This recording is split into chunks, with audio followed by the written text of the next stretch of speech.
السلام علیکم سامعین، آج میں جلال الدین سیریز کی دوسری ویڈیو کے ساتھ آپ کی خدمت میں حاضر ہوا ہوں۔ جہاں سے پچھلی ویڈیو کو چھوڑا تھا اسی جگہ سے سٹارٹ کرتے ہیں، اور جو دوست آج شامل ہوئے ان سے گزارش ہے کہ پچھلی ویڈیو کو ضرور دیکھیں تاکہ جلال الدین کے متعلق آپ کو تاریخ سمجھنے میں کوئی پریشانی پیش نہ آئے۔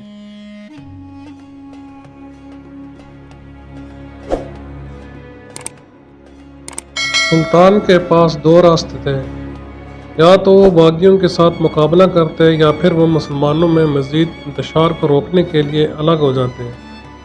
جلال الدین نے ایسا ہی کیا، اور پھر اس اندازے کے ساتھ کہ اگر منگول اس شہر کی طرف آ جائیں تو کافی عرصہ تک یہاں قطب الدین کا لشکر ان کا مقابلہ کر سکتا ہے۔ اس طرح جلال الدین ایک رات کو بغیر کسی کو بتائے اپنے 300 سپاہیوں کے ساتھ نکل گئے۔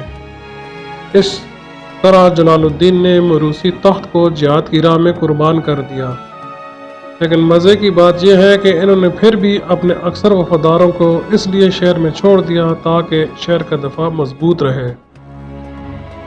اگرچہ بعد میں قطب الدین کو بھی اندازہ ہو گیا سازش کا، اور ساتھ میں انہیں پتہ چل گیا منگول لشکر سر پر آ پہنچا، تو انہوں نے بھی پھر وہاں سے نکلنے میں ہی عافیت جانی اور سلطان جلال الدین کے پیچھے ہو لیے۔ سلطان جلال الدین خراسان کی طرف گامزن ہو گئے، اس امید کے ساتھ کہ نسا اور نشاپور جیسے بڑے شہروں کو ایک نئے حصار میں تبدیل کر دیں گے۔ ان کے کل سپاہیوں کی تعداد 300 تھی جو ان کے لشکر میں تھے۔ گنج اور خراسان کے درمیان 256 میل کا راستہ تھا، جس پر کئی دن لگتے تھے، مگر اس لشکر نے چند دن میں طے کیا۔ یہاں چنگیز خان نے خراسان کی سرحدوں پر بھی فوجیں تعینات کر رکھی تھیں، اور منگول اتنے مغرور ہو گئے تھے کہ وہ 1000 مسلمان سپاہیوں کے مقابلے میں 500 منگولوں کو ہی کافی سمجھتے تھے، اور چنگیز کے جاسوس جگہ جگہ گھوم رہے تھے تاکہ کسی طرح شہزادوں کو پکڑ لیا جائے۔ منگولوں کے لشکر کو جاسوسوں نے بتایا کہ جلال الدین خود چھوٹے سے لشکر کے ساتھ اسی طرف آ رہے ہیں۔ جیسے ہی ان کو پتہ چلا، اس دفعہ ان منگول سرداروں نے 300 کے مقابلے میں ڈبل بندے بھیجے اور 700 کا لشکر روانہ کیا تاکہ سلطان جلال الدین کو پکڑ کر لایا جائے۔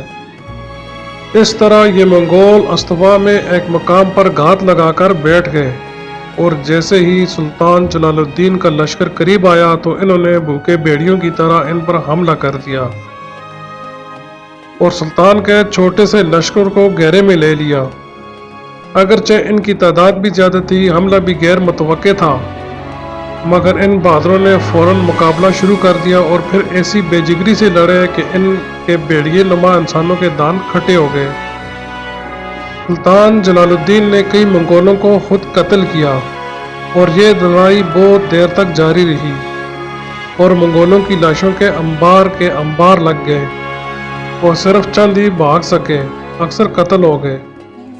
پھر جو بھاگے تھے انہیں ارد گرد کے کسانوں نے پکڑ لیا اور نسا لے آئے، جہاں حاکم اختیار الدین نے ان کے سر قلم کرائے۔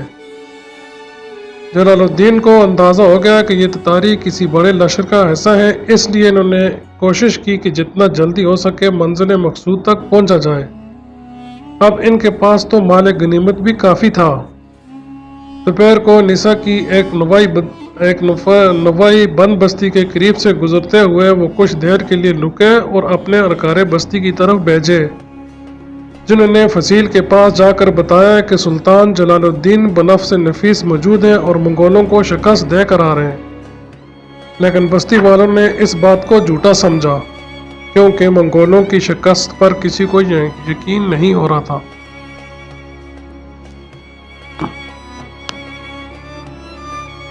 پھر ایک اور ارکارہ آیا، جس نے آ کر بولا کہ سلطان کہہ رہے ہیں کہ آپ جانوروں کے چارے اور افراد کے کھانے اور رسد کا انتظام کرو بس۔ انہوں نے یہ بندوبست کر دیے اور پھر یہ نشاپور کی طرف نکل گئے، اور راستہ میں ایک جگہ شادیاخ میں قیام کیا۔ اس جگہ قیام کے دوران خبر ملی کہ منگولوں کا ایک بڑا لشکر اسی طرف کو بڑا آ رہا ہے۔ سلطان پھر اس جگہ سے کوچ کر گئے، مگر پھر جلد ہی منگول قریب پہنچ گئے۔ اور سلطان کو یقین ہو چلا کہ اب ان کو چکمہ دیے بغیر بچنا آسان نہیں۔ انہوں نے ایک دورائے پر پہنچ کر اپنے قافلے کو دو حصے کر دیے۔ ایک کو ملک الازدق کو امیر بنا کر اسے حکم دیا کہ تتاریوں کو الجھا کر غلط راستہ پر ڈال دیں، اور سلطان دوسری طرف نکل گئے۔ پھر جب منگول لشکر کا اول دستہ اس جگہ پہنچا تو ملک الازدق نے تیروں کی بوچھاڑ کر دی۔ پھر حسب پلان جب بڑا لشکر پہنچا تو وہ سلطان کی سمت کی دوسری طرف پسپا ہو گئے۔ یوں یہ لشکر اس کے پیچھے لگ کر غلط راستے پر نکل گیا اور سلطان جلال الدین دشمن سے دور نکلتے گئے۔ اسی دوران ایک واقعہ یہ ہوا کہ جلال الدین کے بھائی جو ایک لشکر کے ساتھ پیچھے پیچھے آ رہے تھے، ان کا بھی مقابلہ منگولوں سے ہو گیا، جنہیں مخبری کے ذریعے سے اس قافلے کی اطلاع مل چکی تھی۔ ان کے درمیان بھی زبردست لڑائی ہوئی، جس میں قطب الدین کا قافلہ فاتح رہا اور انہوں نے بھی منگولوں کو بری طرح کاٹ ڈالا۔ مگر پھر ہوا یہ کہ یہ قافلہ رات کو اسی مکان پر ٹھہر گیا، اور اس طرح جب رات کے پچھلے پہر وہ خاموشی سے آرام کر رہے تھے، منگولوں کا بڑا لشکر جو پاس ہی کسی جگہ موجود تھا اور دن کے شکست کی اطلاع کے بعد کمک کے لیے آیا ہوا تھا، مسلمان قافلے پر ٹوٹ پڑا۔ اس طرح اس میں قطب الدین بھی شہید ہو گیا، جس کی اطلاع بھی جلال الدین کو دے دی گئی تھی۔ اسی دور میں مسلمانوں نے چھاپا مار کارروائیاں شروع کر دی تھیں اور جگہ جگہ جہادی تحریکیں پھوٹ رہی تھیں، جنہوں نے منگولوں کی ناک میں دم کر رکھا تھا۔ بخارا کا سابق گورنر امیر علاج خان، جو بدر الدین کے لقب سے مشہور تھا، اس میں پیش تھا۔